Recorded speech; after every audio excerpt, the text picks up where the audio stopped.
Glory to Jesus Christ, and welcome to the first lecture for Introduction to Pastoral Care, taught through the distance learning program at St. Sophia's Ukrainian Orthodox Seminary in South Bolingbrook, New Jersey. I'm Father Gregory, your instructor. And today we are talking about living by love rather than by fear. The lecture itself is based on, come up in just a second, there we go, based on the first chapter of Coddling of the American Mind, the Untruth of Fragility. What doesn't kill you makes you weaker.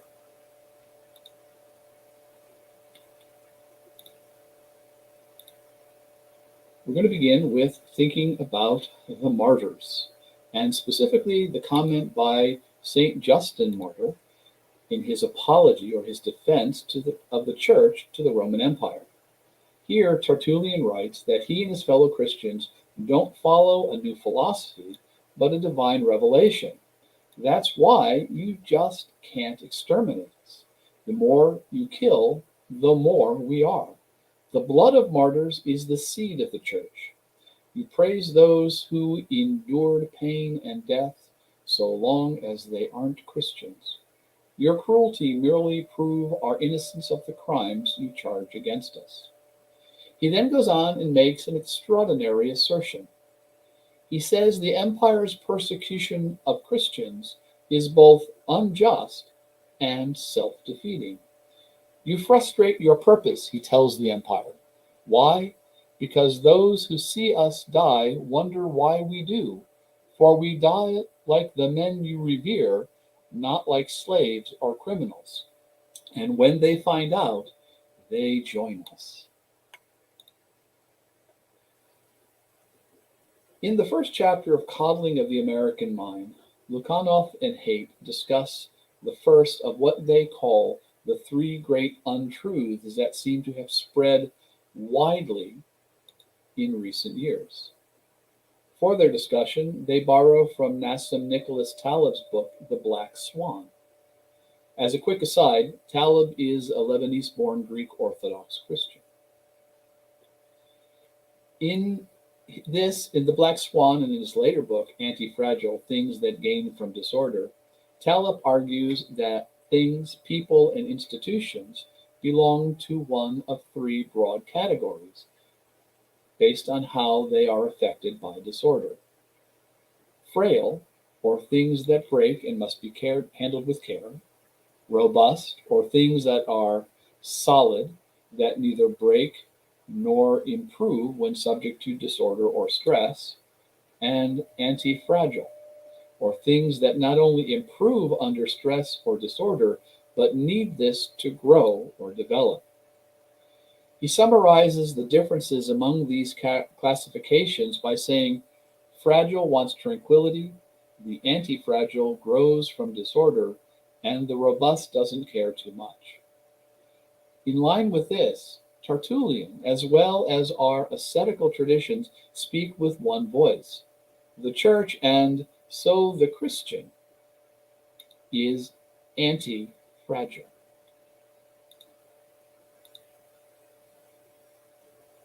The pastoral challenge we face today in the culture in which we find ourselves is that many people have come to see themselves as fragile. This has bled over into the life of the church. Many Orthodox Christians look around and see the cultural disorder around us and have grown afraid.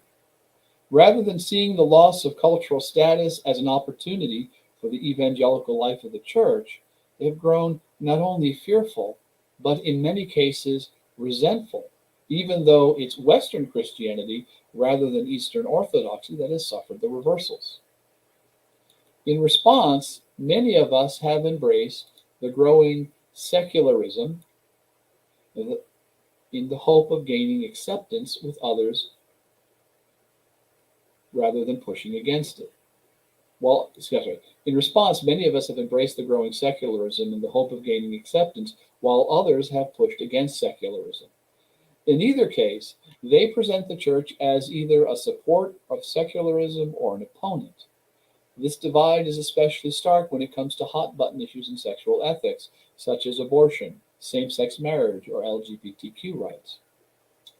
Exploring the role of Orthodox Christians in the cultural wars would take us too far afield.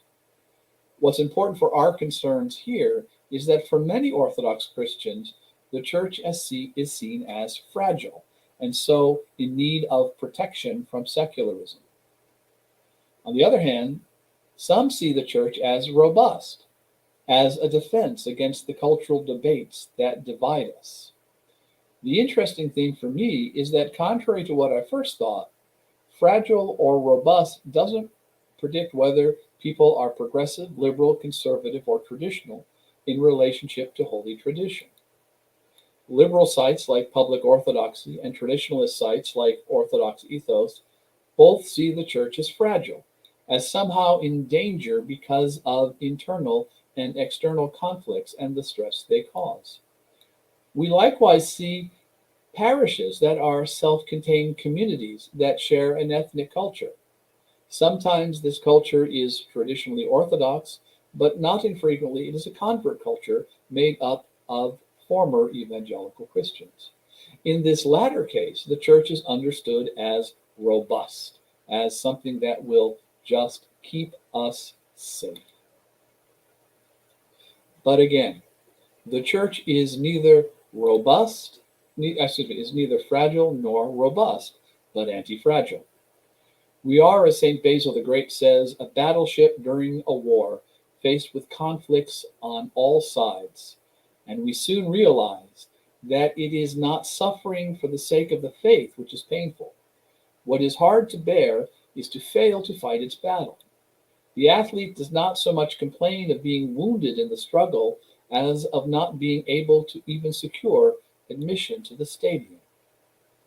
Like those who see the church as either robust or fragile, we know the church has always been, and will always be in this life in battle.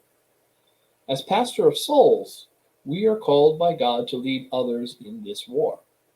And so we must take St. Paul's warning to heart. If the trumpet makes an uncertain sound, who will prepare for battle?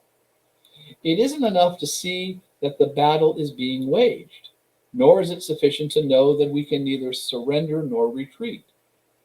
Likewise, we cannot sit and wish we lived in some past golden age of the church. To do this is to surrender, or at least choose not to fight, to retreat. Instead, we must lead the army we have been given in the battle that we have been given. Both inside the church and in the surrounding culture, we see the rise of what the authors of Coddling of the American Mind call safetyism. Now, as they write, safety is good, and of course, as is keeping others safe from harm. This is all virtuous.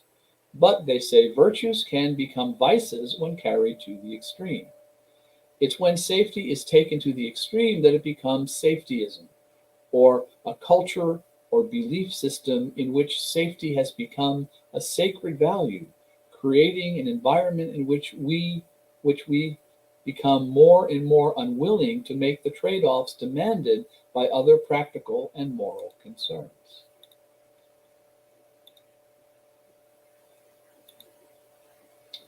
And they use an example as the problem of safetyism: children who are raised in this kind of culture. When we raise children in a way that says we need to keep them emotionally safe and protect them from every imaginable danger, it creates, they say, a feedback loop. Kids become more fragile and less resilient. This in turn signals to adults that the children need more protection, which then makes them more fragile and less resilient. Though it comes from good intentions, they go on to say, the end result may be similar to what happened when we tried to keep kids safe from exposure to peanuts, a widespread backfiring effect in which the cure turns out to be a primary cause of the disease. Let me emphasize that the problem of safetyism is not restricted to parents and children, but as I suggested a moment ago, something that we see in the church as well. Moreover, it is not restricted to any particular part of the church. Progressives, liberals, conservatives, and traditionalists all can suffer from this. So too, cradle and convert Orthodox Christians. All of us are prone to looking to the church to keep us safe rather than to prepare us for the conflict that comes with being a disciple of Jesus Christ.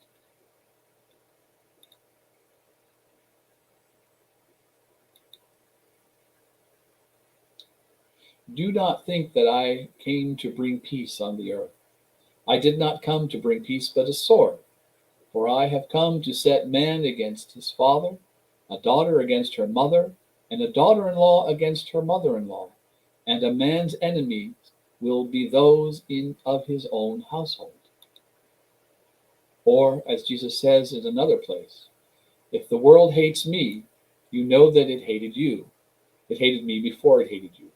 If you were of the world would love its own. Yet because you are not of the world, but I chose you out of the world, therefore the world hates you.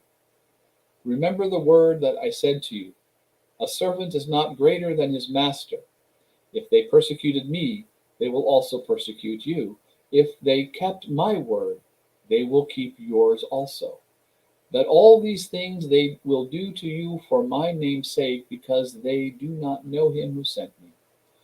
If I had not come and spoken to them, they would have no sin. But now they have no excuse for their sin. He who hates me hates my Father also. If I had not done among them the works which no one else did, they would have no sin. But now they have seen and also hated both me and my Father. But this happened that the word might be fulfilled, which is written in their law. They hated me without cause. Or maybe more starkly still, then Jesus said to them all, if anyone desires to come after me, let him deny himself, take up his cross, and follow me. And yet, this isn't the only thing that we hear from Jesus Christ. We also hear about a reward of being willing to face the danger and the risk that comes with being a disciple, with being someone who follows Jesus Christ. Jesus said to him, Blessed are you, Simon Bar-Jonah, for flesh and blood has not revealed this to you, but my Father who is in heaven. And I also say to you that you are Peter, and on this rock I will build my church, and the gates of Hades shall not prevail against it. And I will give you the keys of the kingdom of heaven, and whatever you bind on earth will be bound in heaven, and whatever you loose on earth will be loosed in heaven. We'll leave for another time an analysis of what this passage does and doesn't mean for the Bishop of Rome. For now, though, it's worth pointing out that gates don't move. That's the whole value of a gate. When you lock it, it stays locked, it stays there. This means that the gates of hell aren't coming to us. It means instead that we are going to hell, going to them. Hell isn't attacking us. We are called to attack hell. A culture, and worse, an ecclesiology of safetyism runs absolutely contrary to what it means to be a disciple and apostle of Jesus Christ, and so what it means to be an Orthodox Christian layperson or clergyman. And this, I would ask you to reflect on, is the first major challenge facing the church. We, all of us, in our own way, desire safety before all else.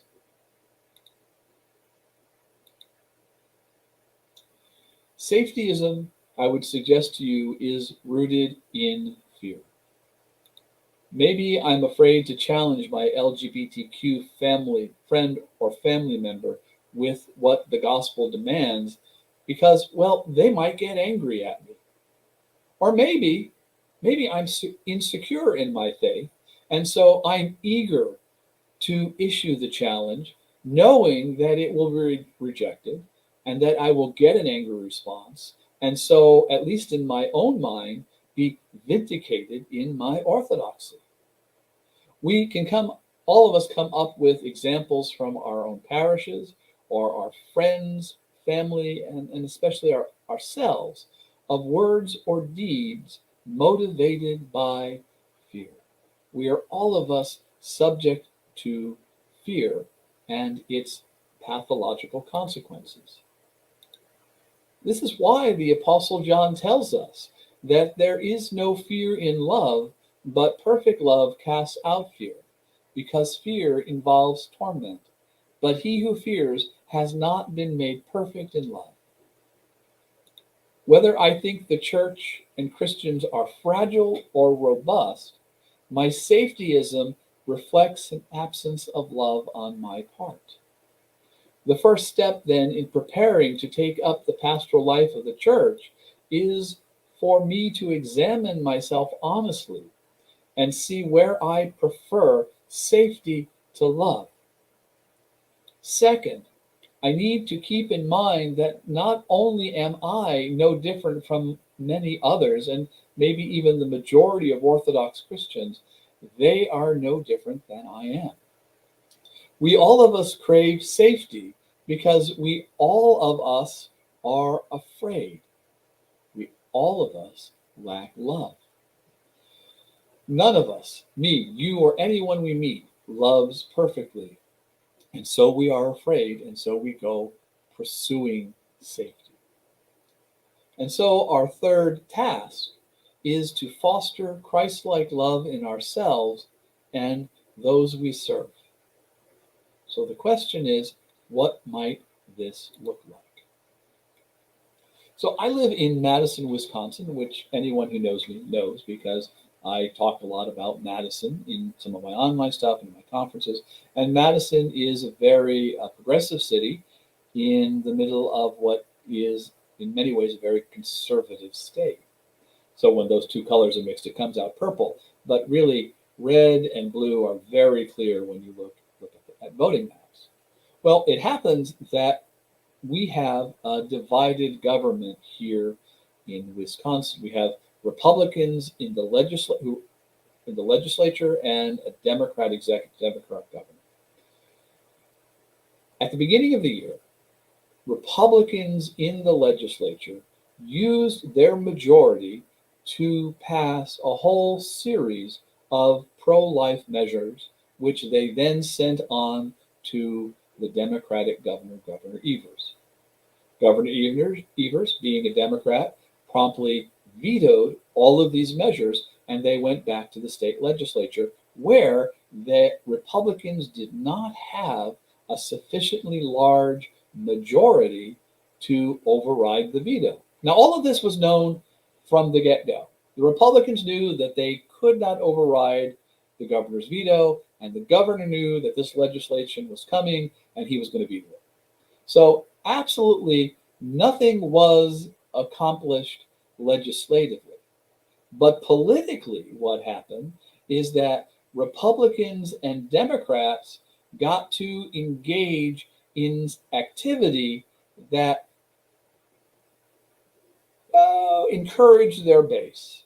Basically, the state house and the governor did things they knew were going to encourage their supporters and anger their opponents. Well, because I'm a good Wisconsinite now, I am Facebook friends with a couple of thousand other people with Governor Evers, the governor. Well, shortly after this little bit of political theater happened, the governor posted a Facebook page. Put something on Facebook talking about all this. That he had vetoed this legislation that was an assault on women's reproductive rights, and how he was standing up for women. Well, this elicited the kinds of responses that you might expect, the vast majority of which were supportive of the governor. And as in the way of social media, the further down the chain of comments you went, the more critical they became of pro-life Republicans. Well, here I am reading this, and to be honest, I'm getting angry. Just all of this horrible stuff that's being said about Republicans and the pro-life movement and Christians in general. And as I get more and more angry, I realize this is not good for me. It's not what Jesus would have me do. So because I am a good Christian, I committed myself to praying for all of these pro-choice people. Yep, I was going to pray for them. I was not just going to pray for them, but I was going to love them. I don't like them, so I'm going to love them from a distance. And as I thought about that, I realized that I was willing to love these people, but I didn't want to be loved by them. And I started to think about that. And I remembered something that I read not so long ago in St. Maximus the Confessor. Reflecting on the divine economy, Maximus says that God thirsts to be thirsted for, and longs to be longed for, and loves to be loved. Creation, the incarnation of the Son, his death and resurrection, the whole of the life of the church is simply God's self-emptying offering to his creatures in the hope that we will respond to his love with our own love. We can summarize the pastoral life of the church in this way, that I not only love my enemy, but desire the love of my enemy.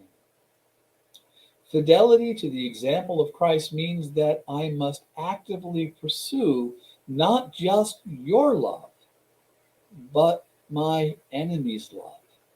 I need to speak to you and to those with whom I disagree as people whose love matters to me. To be a disciple and apostle of Jesus Christ as an Orthodox Christian means that I not only give myself over to others in love, but that I want to be loved by them. In this context, pastoral leadership in the church is nothing more or less than purifying both my love for you and removing from my heart anything that makes me shy away from desiring your love. So this week, as you write your comments, as you reflect on the reading, I want you to think about the different ways in which we do not pursue the love of other people. Maybe it's how we freeze out our fellow parishioners, or turn our back or are indifferent to acquiring the love of people who disagree with us politically or culturally. It doesn't really matter, but think about all the different ways in which, rather than living by love the way St. Maximus describes it, we live by fear. What are the ways in which we give ourselves over as Orthodox Christians to the culture of safetyism? We could even say the heresy of safetyism. All right, can you do that? That's a hard one, but I have confidence in you. All right, we'll end here for today. This lecture is a little shorter. Subsequent lectures will be a little longer, but let's just not overburden you the first week. All right. Look forward to your comments this week, and if you're watching this, say on Facebook, though you're not part of the class, feel free. If you see this on my own Facebook page or my parish Facebook page, please feel free to make a comment, and I'll try to respond. Anyway, Take care, everyone. God bless you, and look forward to seeing what you think. Bye-bye.